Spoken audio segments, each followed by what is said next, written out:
Non serviva uno studio per capire che i viaggiatori del treno in Veneto non percepiscono il servizio come integrato. La Regione non ha mai fatto nulla in questo senso, scrivono i titolari del sito Ferrovia Nord-Est, associazione che riunisce pendolari ed esperti di ferrovia intenzionati a dare un contributo al dibattito annoso del trasporto su rotaia in Veneto, riacceso oggi dopo la pubblicazione delle novità che saranno introdotte con l'entrata in vigore del nuovo orario estivo dei treni.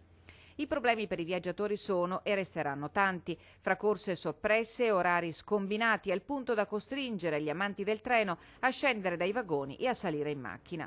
Il nuovo orario penalizza, meglio isola ulteriormente la provincia di Belluno, l'unica assieme a una porzione di Rovigo a non avere linee elettrificate, l'unica a restare fuori dal progetto di metropolitana di superficie. Per il consigliere regionale Sergio Reolon, con l'orario cadenzato si è messo nero su bianco la volontà di far cessare il trasporto pubblico su rotaia nel bellunese.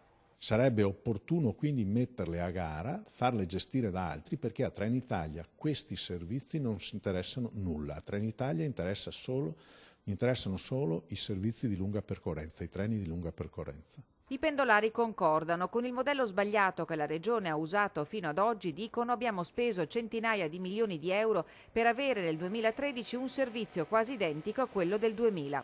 Nella delibera la Regione parla di infrastrutture, di nuovi treni e di biglietti elettronici, ma le prime sono pronte per modo di dire, ribattono i pendolari, che ricordano le opere per rialzare i marciapiedi, belli ma inutili se il treno non c'è.